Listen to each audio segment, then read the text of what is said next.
Gracias por acompañarnos en nuestro canal. ¿Quiénes eran exactamente los cananeos, ese pueblo tan temido y mencionado en la Biblia? ¿Y por qué Dios ordenó su destrucción total a manos de los israelitas, uno de los mandatos más intensos y debatidos de las Escrituras? En este video exploraremos una narrativa llena de verdades ocultas, batallas intensas y profundas lecciones espirituales.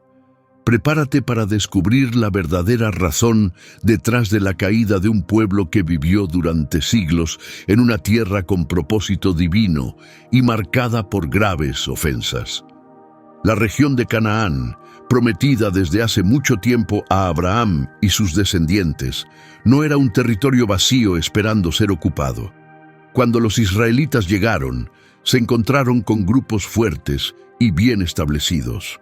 Había ciudades poderosas, fortificadas con defensas sólidas, habitadas por guerreros experimentados, algunos incluso descritos como gigantes. Desde el punto de vista tanto de los israelitas como de Dios, estas sociedades estaban espiritualmente corrompidas más allá de toda redención. Entonces, ¿por qué se consideraba a los cananeos una amenaza tan grave que se ordenó su destrucción total? Para entender la respuesta, debemos profundizar en el contexto histórico y espiritual de esta historia. Canaán no era solo un territorio rico en cultivos y belleza natural. Era un lugar elegido por Dios para revelar su promesa, su fidelidad y su justicia. En esa tierra, Dios planeaba cumplir el pacto que había hecho con Abraham. Aquel mismo Abraham, generaciones antes, había recibido una promesa divina de que sus hijos heredarían esa tierra. Pero la promesa iba más allá de poseer una tierra, incluía el favor divino, el éxito y sobre todo un acuerdo sagrado con el propio Dios. Canaán estaba ubicada en una zona clave del antiguo Medio Oriente, actuando como enlace entre las principales civilizaciones de la época. Se extendía desde lo que hoy es el Líbano, al norte, hasta el desierto del Negev, al sur, y desde la costa del Mediterráneo hasta el río Jordán. En el mapa actual, esta región abarca partes de Israel, Palestina, Líbano y también algunas zonas de Siria y Jordania. La tierra era conocida por su fertilidad, los cultivos prosperaban, el agua corría por sus valles y se le llamaba una tierra que fluye leche y miel, lo que significaba que era abundante en recursos y vida. Sin embargo, esta tierra rica y hermosa representaba un gran desafío: tomar el control de un territorio ya ocupado por naciones fuertes y espiritualmente corrompidas. Los cananeos no eran una nación unificada bajo un solo rey, sino un conjunto de pueblos con tradiciones y creencias compartidas. Vivían en ciudades-estado como Jericó, Hazor, Sidón y Tiro, cada una con su propio rey y sistema político. Estos centros urbanos estaban rodeados por murallas defensivas enormes, lo que los hacía casi imposibles de conquistar para un ejército común. Pero los israelitas no eran un ejército común, y su misión no era una campaña militar tradicional. La Biblia nos dice que los cananeos eran descendientes de Cam, uno de los hijos de Noé, a través de su hijo Canaán, cuyo nombre dio origen a la tierra que habitaban. Según las Escrituras, después de que Cam cometió un acto grave de deshonra, Noé maldijo a su nieto Canaán. Esa maldición resonó a través de las generaciones, manifestándose no solo en la decadencia moral del pueblo cananeo, sino también en el duro juicio que les llegaría muchos años después. La forma de vida de los cananeos estaba profundamente ligada a religiones paganas que iban directamente en contra de los principios de Dios.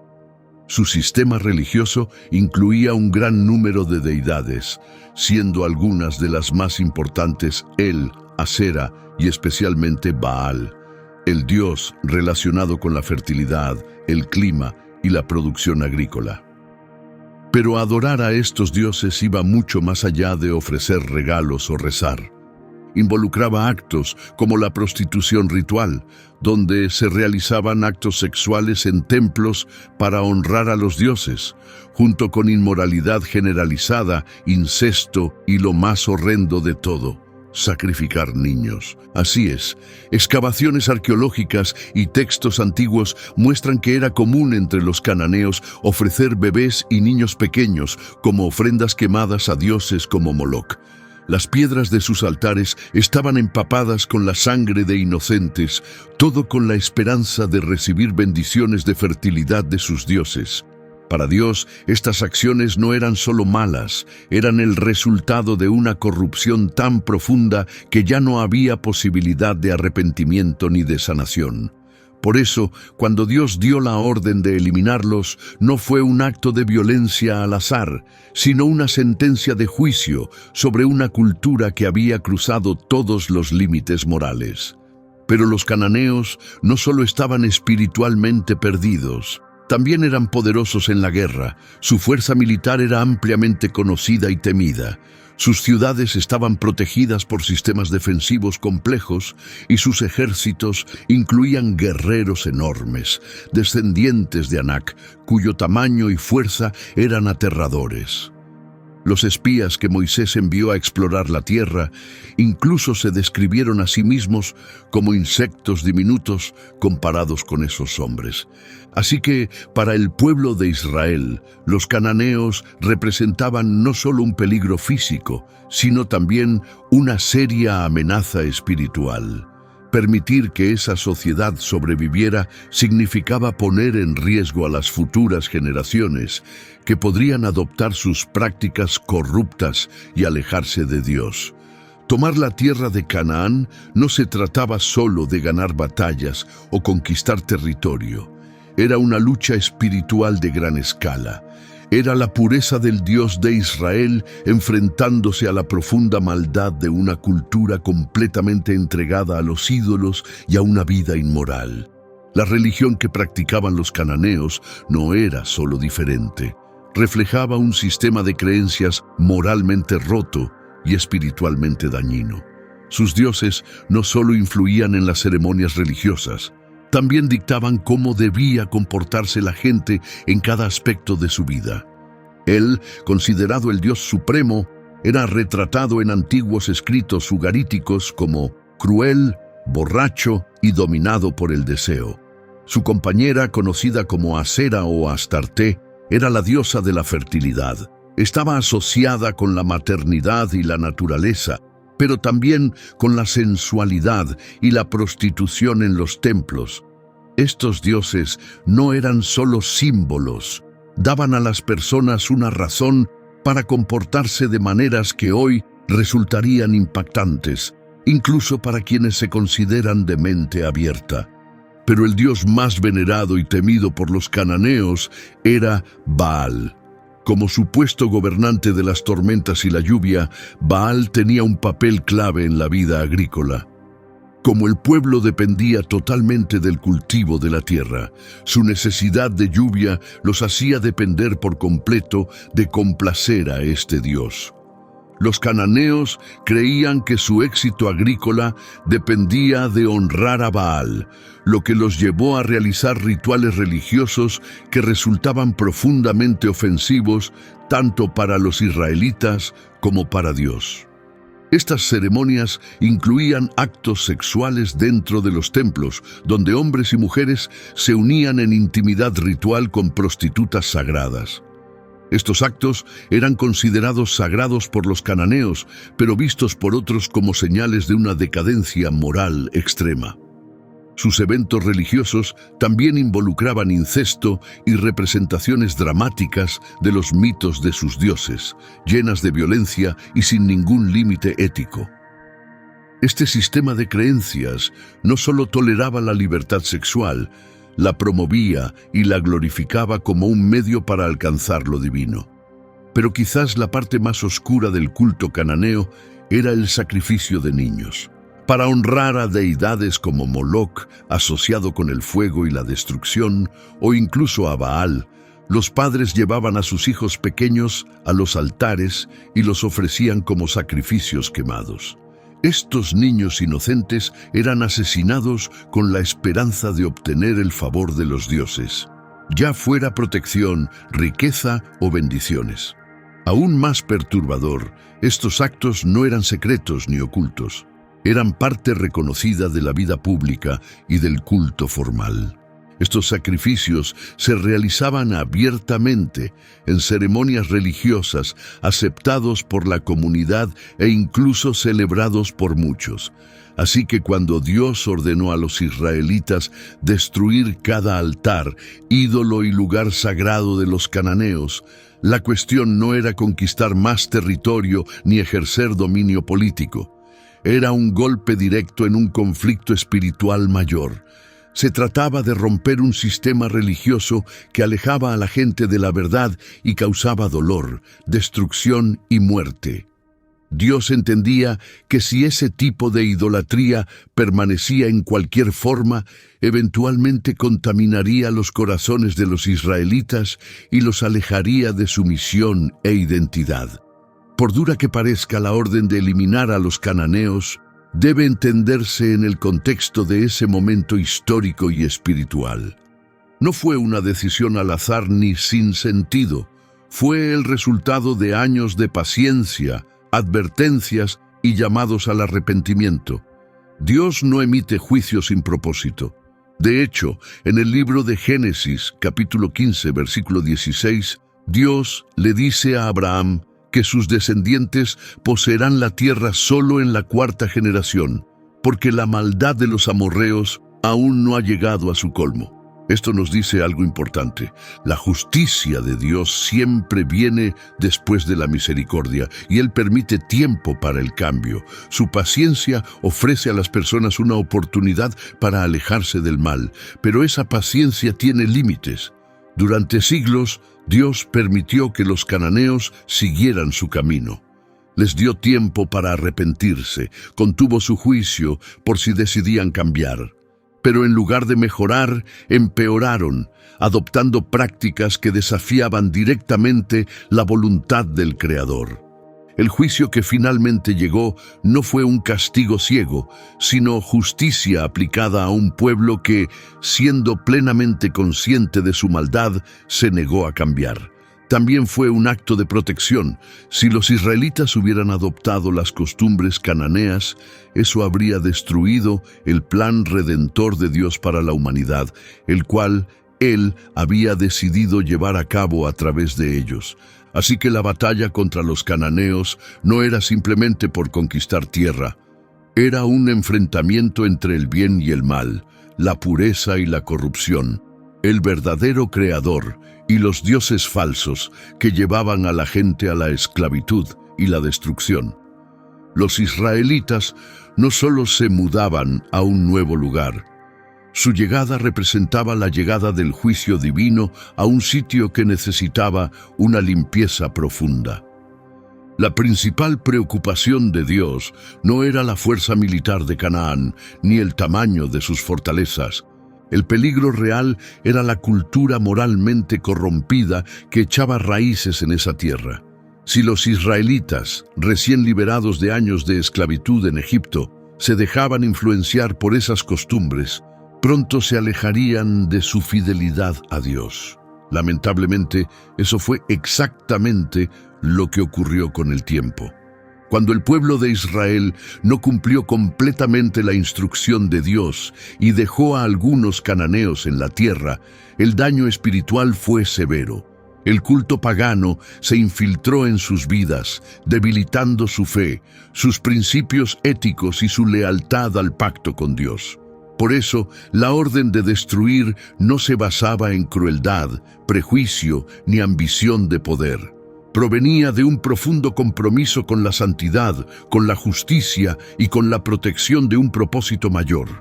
El plan de salvación que Dios había diseñado a través de Israel. No se trataba solo de entregarles territorio. Dios estaba formando una nación diferente, un pueblo elegido para brillar en un mundo lleno de oscuridad moral. Para hacer posible esa visión, todo lo que pudiera sacudir su devoción o envenenar su fe tenía que ser eliminado. Conquistar Canaán fue uno de los capítulos más importantes y difíciles del camino de Israel. Después de cientos de años en esclavitud egipcia, fueron liberados mediante señales y prodigios y luego guiados por el desierto bajo el liderazgo de Moisés. Lo que pudo haber durado solo unas semanas se convirtió en un viaje largo y exigente, lleno de momentos de duda, corrección y valioso crecimiento espiritual. Durante ese tiempo, Dios no solo los guió con señales visibles, como la nube de día y el fuego de noche, sino que también les proveyó comida y agua de forma milagrosa en el desierto. Al mismo tiempo, estaba formando una nueva identidad para un grupo de personas que nunca antes había vivido como una nación libre y obediente a Dios. Cuando por fin se acercaron a las fronteras de la tierra prometida, la tierra que Dios había mencionado a Abraham, Él les dio una instrucción clave: enviar exploradores para observar el lugar. 12 hombres, uno de cada tribu, fueron elegidos para explorar Canaán. Su tarea era observar todo: el pueblo, las condiciones de la tierra, la fortaleza de las ciudades y los recursos disponibles para que Israel pudiera prepararse para la misión. Era un paso práctico y también una oportunidad para fortalecer su confianza en la promesa de Dios. Pero el resultado sorprendió a todo el campamento. 10 de los 12 espías regresaron dominados por el miedo. Hablaron de ciudades con murallas enormes, ejércitos invencibles y gigantes, los descendientes de Anac, cuyo tamaño y fuerza eran aterradores. Su informe provocó una ola de temor entre el pueblo. Dijeron: nos veíamos como langostas comparados con ellos. Esto no solo mostraba cuán pequeños se sentían físicamente, revelaba cuán insignificantes se consideraban frente a sus enemigos. Esa visión negativa y temerosa se extendió rápidamente por el campamento, provocando pánico, incertidumbre y quejas generalizadas. La confianza que los había sostenido hasta ese momento fue reemplazada de pronto por un miedo paralizante. Entre todo el pueblo, solo 2 hombres se mantuvieron firmes: Josué y Caleb. Ellos habían visto a los mismos gigantes, las mismas murallas imponentes y los mismos ejércitos, pero su reacción fue diferente. Miraron todo con ojos de fe. Creían que si Dios había prometido esa tierra, entonces ninguna muralla ni guerrero podía oponerse a su palabra. Con valor y claridad dijeron al pueblo: si Dios está con nosotros, Él nos entregará la tierra. No tengan miedo de ellos. Pero su mensaje fue ahogado por los gritos de miedo de la multitud. Los israelitas, paralizados por la incredulidad, se enfocaron solo en los peligros que tenían delante y olvidaron al Dios que había abierto el mar para ellos no mucho tiempo antes. Esa decisión, confiar en el miedo en lugar de en Dios, trajo consecuencias graves. Esa generación, marcada por la rebelión y la duda, no tendría permiso para entrar en la tierra prometida. Fueron condenados a vagar por el desierto durante 40 años. 1 año por cada uno de los 40 días que los exploradores habían recorrido Canaán. Durante ese largo periodo, todos los adultos de esa generación, excepto Josué y Caleb, murieron en el desierto.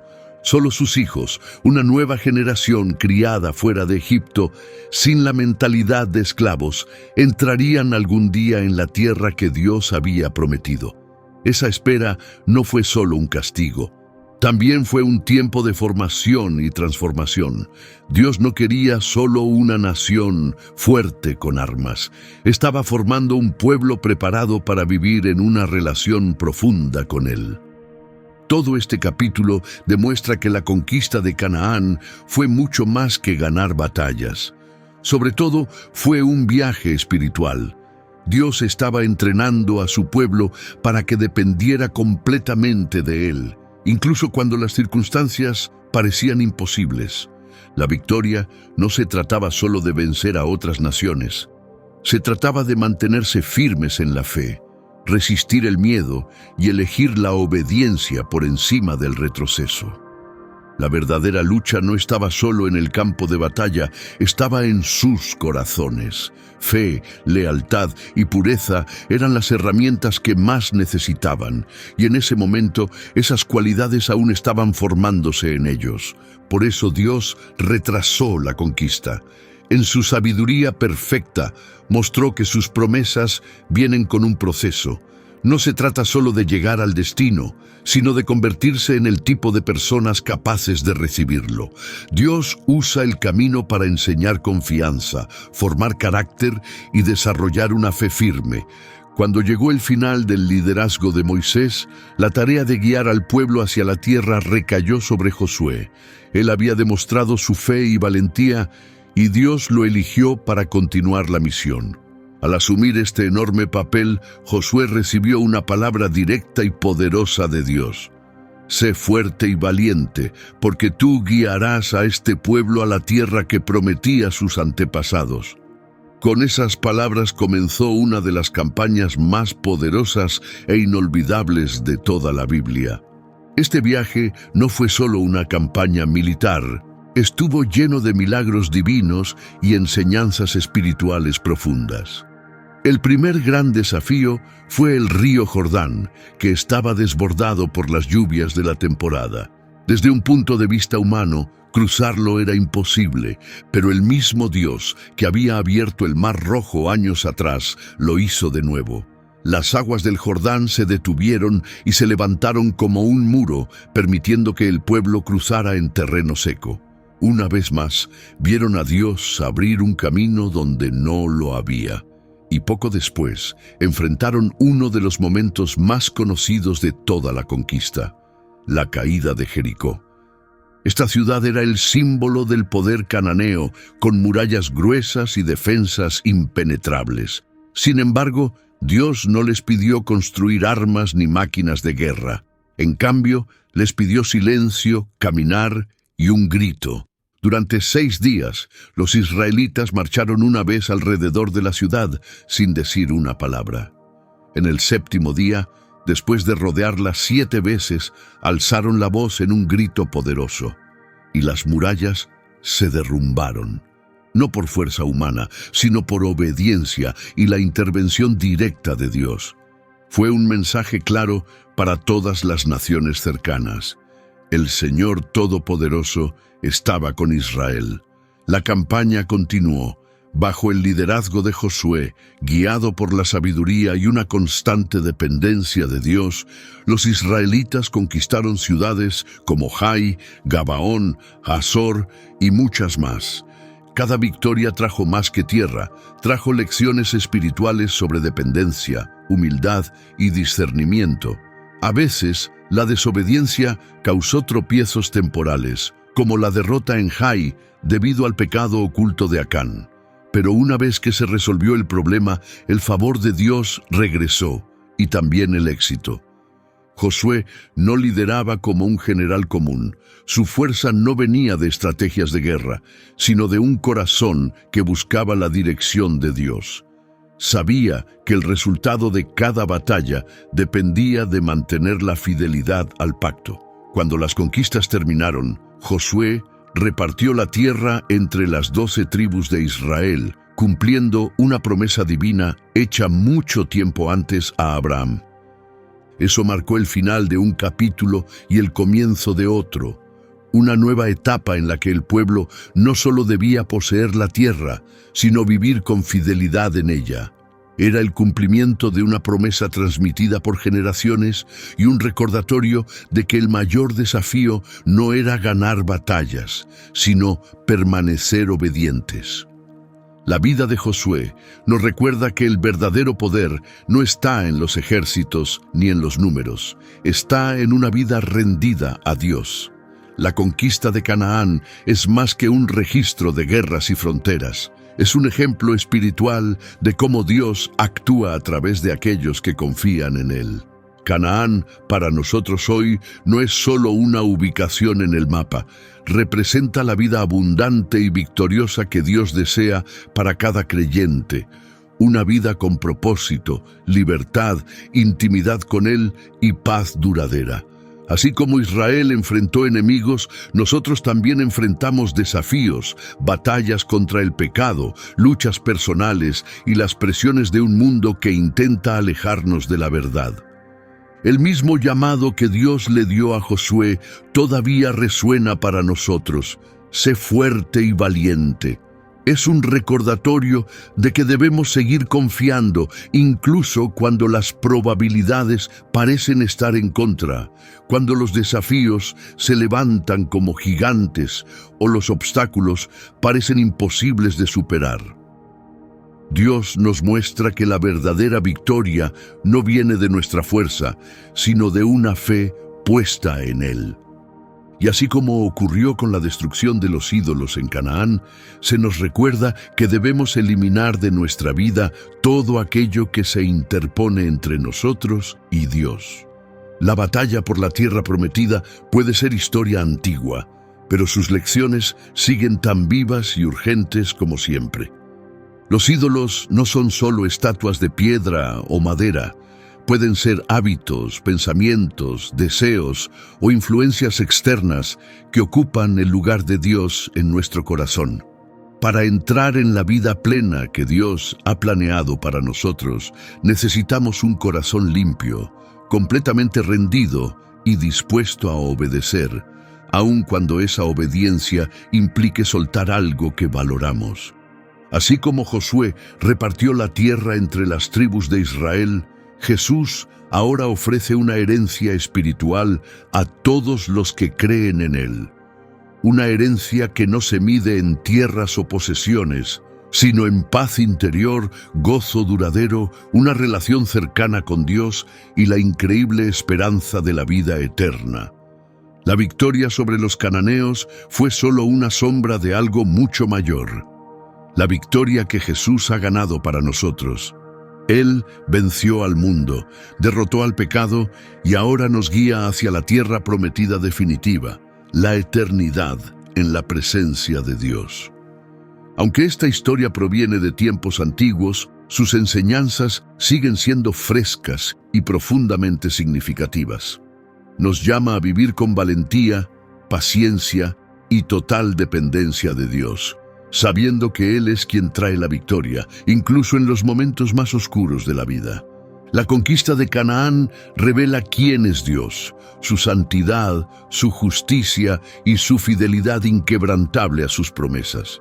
Nos enseña que, aunque sus juicios puedan parecer duros, están arraigados en un amor apasionado por un pueblo llamado a vivir en la verdad y la fidelidad. Hoy no enfrentamos batallas con espadas y escudos, pero sí enfrentamos enemigos espirituales igual de reales. Luchamos contra tentaciones que intentan alejarnos de Dios. Enfrentamos distracciones que consumen nuestra atención y nublan nuestro enfoque.